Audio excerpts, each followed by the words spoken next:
Hello everyone, my name is Chris Norris. I enjoy discussing worldview and politics, and today I'm going to be discussing some of the conspiracies that some people have been making online, including Matt Walsh, about who Matthew Crooks really is. Every last bit of information that I reference in this video will be shown in a link below in the information section of the video.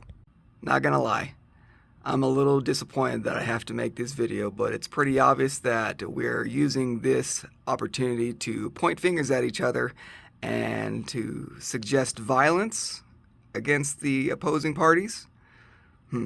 Alright, so let's start off with what the actual evidence that we have so far can confirm about Thomas Crooks' identity and motivations. According to the FBI, Thomas Crooks came from Bethel Park, Pennsylvania. According to stats on bestneighborhood.org, it is mostly pretty evenly split between Republicans and Democrats, with a slight advantage to Democrats. The southwest tip has a slight advantage, actually it has a heavy advantage for Republicans, and the northwest tip has a heavy advantage for Democrats. But it's really hard to guess anything about Thomas Crooks' background based off this information alone, because like I said, it is pretty evenly split, and the area only has a population of 33,000 people. According to publicly available records, Thomas Crooks was registered as a Republican. Multiple news sites are claiming that he was registered since 2021, but that cannot be confirmed through the publicly available registration records. According to a live interview through Reuters, multiple classmates of Thomas Crooks have stated that he was a loner who was severely bullied in school.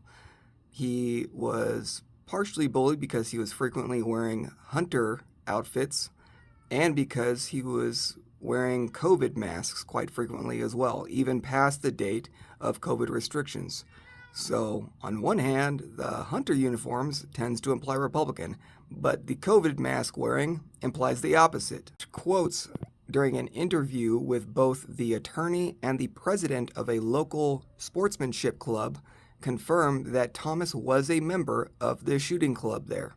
Being a member of a shooting club would tend to imply that he's Republican. However, the most convincing data that we have that he may have been Democrat is a $15 donation he sent to Act Blue in January of 2021. This information is confirmed in federal records which have been linked below. So what about his family background? In a live interview with WPXI News, Thomas's neighbors stated that there were recently MAGA signs posted in their yard up until they took them down recently.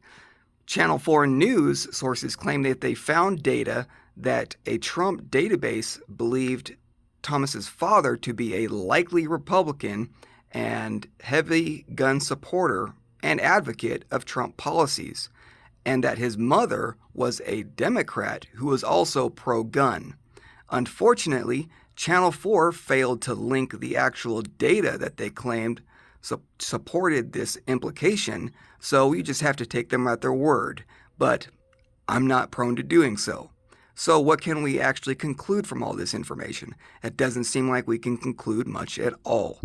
This guy had attitudes, beliefs, and appearances that would tend to skew on either side of the political fence. So that is all the information that we have, actually data-based information that we have surrounding Thomas Crooks' actual intentions and political leanings.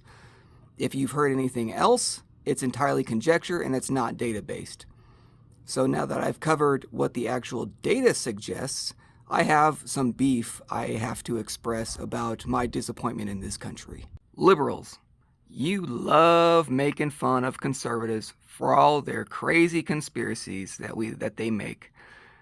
And this time we see you guys claiming that Trump hired this nobody teenager to try and pretend to do him in while sacrificing his own life and coming within just an inch of actually killing the president.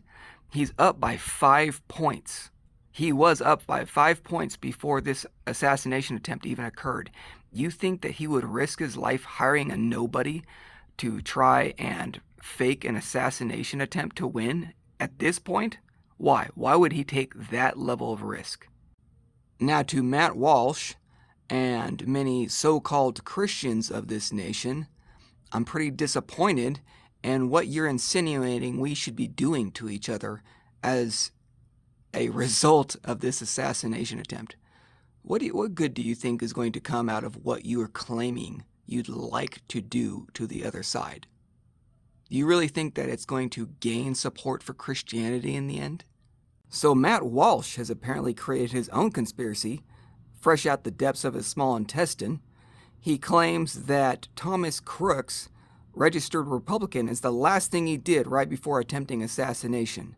And as I've already stated, that is not what the data suggests. This guy has been registered Republican for a long time, and although we cannot actually confirm the date based on the records, it seems likely that he's been registered as Republican since several years ago, 2021. And you know, the real issue that's causing all of this conspiracy bullcrap from sprouting up lately in our nation is that we assess the news based on our feelings nowadays. Our feelings. Who gives a crap about your feelings? Your sense of trust is garbage. Trust is a feeling. Human feelings are demonstrably, statistically unreliable. So therefore, your sense of trust is unreliable. Focus your beliefs on facts and data and cut the crap.